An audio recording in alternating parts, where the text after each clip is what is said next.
ফিরে এলাম বিরতির পর। পটাশপুরের সন্দলপুর সমবায় সমিতির নির্বাচনে জয়ী তৃণমূল কংগ্রেস। কৃষি উন্নয়ন সমিতির নির্বাচনে বিনা প্রতিদ্বন্দ্বিতায় জয়লাভ করেছে তৃণমূল কংগ্রেস। পটাশপুরের সন্দলপুর সমবায় সমিতির নির্বাচনে জয়ী হয়েছে তৃণমূল কংগ্রেস। কৃষি উন্নয়ন সমিতির নির্বাচনে বিনা প্রতিদ্বন্দ্বিতায় জয়লাভ তৃণমূল কংগ্রেসের।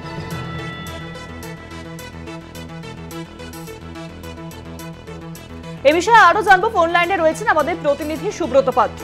সুব্রত, আমরা দেখলাম যে কৃষি উন্নয়ন সমিতির নির্বাচনে বিনা প্রতিদ্বন্দ্বিতায় জয় করেছে তৃণমূল কংগ্রেস। দেখো শুভাঙ্গীদি, আমি তোমাকে প্রথমেই বলে রাখি যে পূর্ব মেদিনীপুর যে গড় হিসাবে যে চিহ্নিত শুভেন্দু অধিকারী অর্থাৎ বিরোধী দলনেতা, তার গড় ধীরে ধীরে ফাঁকা হতে শুরু করেছে।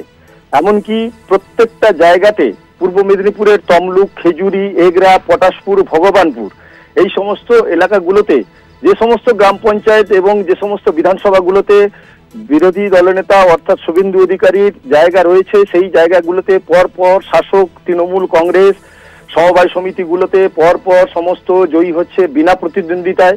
কোথাও আবার দেখা যাচ্ছে যে নমিনেশন করেও তারা তৃণমূল কংগ্রেস বিপুল পরিমাণে সমস্ত জয়ের লাভ দেখতে পাচ্ছে। এই জায়গা থেকে বলা যেতেই পারে যে ২৬-এর নির্বাচনে পরপর শুভেন্দুর গড় ফাঁকা হতে শুরু করেছে এবং শুভেন্দু একের পর এক জায়গাতে ধাক্কা খেতে শুরু করেছে।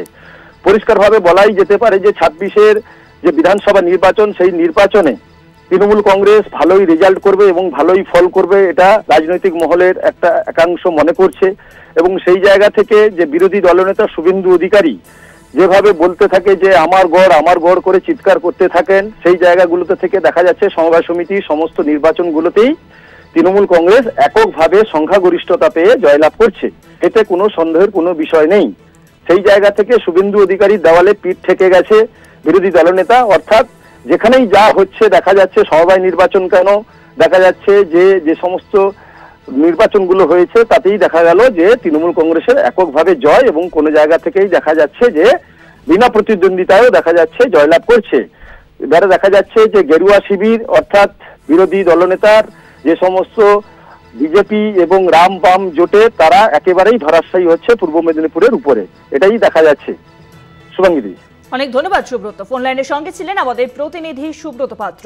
অর্থাৎ পটাশপুরের সন্দলপুরের সমবায় সমিতির নির্বাচনে জয়ী হয়েছে তৃণমূল কংগ্রেস, বিনা প্রতিদ্বন্দ্বিতায় জয়ী হয়েছে তৃণমূল কংগ্রেস, এবং যার জেরে বিজেপি শুভেন্দু অধিকারীর গড় যে কার্যত ফাঁকা হচ্ছে ২৬-এর নির্বাচনের আগে তা একেবারে স্পষ্ট।